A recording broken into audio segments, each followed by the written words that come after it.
ভাবুন তো, আপনি দাঁড়িয়ে আছেন নিউ ইয়র্কের আইকনিক ব্রুকলিন ব্রিজে, হাতের মোবাইলে টিকটক করছেন, সেলফি তুলছেন, জাহাজ দেখছেন দূর থেকে।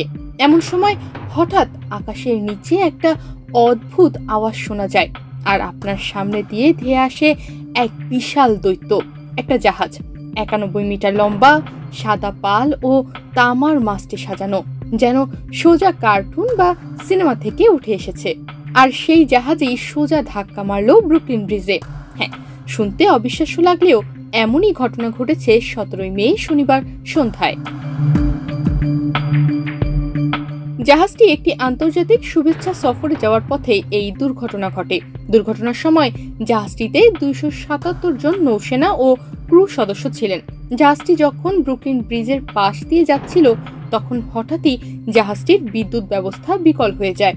মারাত্মক সেই মেকানিক্যাল সমস্যার ফলে নিয়ন্ত্রণ হারিয়ে ফেলে জাহাজ এবং ধীরে ধীরে ড্রিফট করে ধাক্কা মারে ব্রুকলিন ব্রিজের নিচের কাঠামোতে। আর এমন বেসামাল অবস্থায় ধাক্কা লাগার সঙ্গে সঙ্গে জাহাজের উঁচু মাস্টগুলো ব্রিজে আটকে যায়, আর সেই মাস্ট ভেঙে পড়ে নিচে। আর তখনই ঘটে চরম ট্র্যাজেডি। মাস্টের ওপর কর্মরত কিছু নৌসেনা নিচে ছিটকে পড়েন, যার ফলে ঘটনাস্থলেই 2 জন নিহত হন এবং অন্তত 19 জন আহত হন।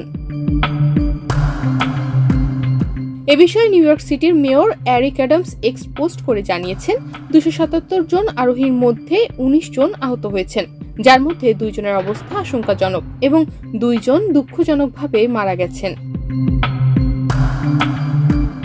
দুর্ঘটনার সঙ্গে সঙ্গেই ঘটনাস্থলে পৌঁছে যায় New York police, fire service ও কোস্টগার্ড। আহতদের দ্রুত স্থানীয় হাসপাতালে পাঠানো হয়। কর্তৃপক্ষ নিশ্চিত করেছে কেউ পানিতে পড়েনি এবং সকল নাবিকের হিসাব মিলেছে। জাহাজটি তার শুভেচ্ছা সফরের অংশ হিসেবে এপ্রিলের 6 তারিখে মেক্সিকোর আকাপুলকো বন্দর থেকে যাত্রা শুরু করেছিল। গন্তব্য ছিল আইসল্যান্ড।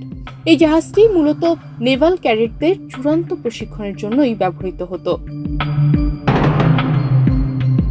এই ঘটনার পর ব্রুকলিন ব্রিজ সাময়িকভাবে বন্ধ রাখা হয়, যদিও পরে জানানো হয় যে ব্রিজের কোনো বড় ধরনের ক্ষতি হয়নি।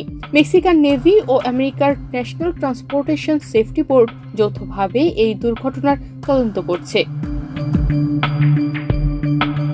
একটি ট্রেনিং মিশন এক ভয়াবহ ট্র্যাজেডিতে রূপ নিল। এই ঘটনায় প্রাণ হারানো 2 সাহসী নৌসেনার প্রতি পুরো বিশ্ব গভীর শ্রদ্ধা এবং আহতদের দ্রুত আরোগ্য কামনা করছে। এই দুর্ঘটনা শুধু নিউ ইয়র্ক সিটির জন্য নয়, পুরো বিশ্ব নাবিক সমাজের জন্য এক করুণ স্মৃতি।